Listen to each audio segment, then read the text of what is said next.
Это не загород или дорога после бомбежки, а участок танкового кольца в Казани. Здесь вместе со снегом, как говорится, сошел и асфальт. И если не удалось сманеврировать, жди подвоха.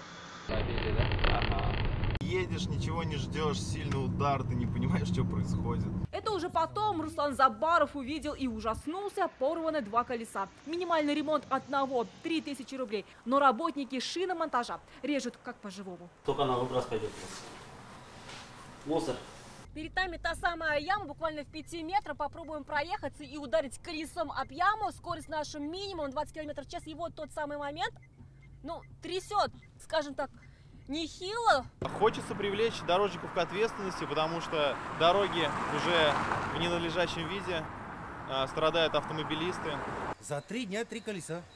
И все из-за ям. И все из-за ям. Если для шиномонтажников весна – это сезон хорошей выручки, то для водителей расходы. У каждого автовладельца своя коллекция историй, где колдобины внушают ужас и страх. О дорогах только уже избитыми фразами. Вместе со снегом ушел асфальт.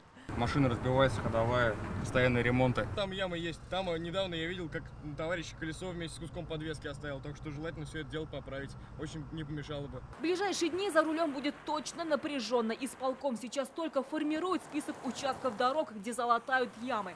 Бюджет и дата начала работ. На этой же стадии у автомобилистов для мотивации чиновников теперь есть дополнительный рычаг. 7 марта президент Владимир Путин подписал указ, где увеличены штрафы для должностных и юридических лиц за дороги в колдобинах. То есть это мэрию, исполкомы, районные органы власти смотивировать смогут, потому что каждый раз по 30 тысяч рублей им придется платить, плюс все-таки это будет плохая, так сказать, история у них. А если пострадал пассажир, то штраф может быть и до 100 тысяч рублей. Накладывать его смогут как инспекторы ГИБДД, так и сами автомобилисты. До вступления в силу поправок остается хотя бы фиксировать свои потери, чтобы после обращаться в суд и с водительской солидарности ограждать яму. Книжку оставим здесь, потому что прошло 2 дня, никаких ограждений, ничего нет.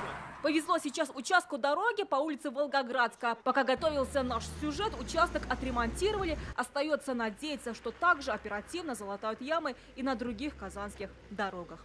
Альбина Минибаева, Ильшат Мухаметов, ТНВ, Казань.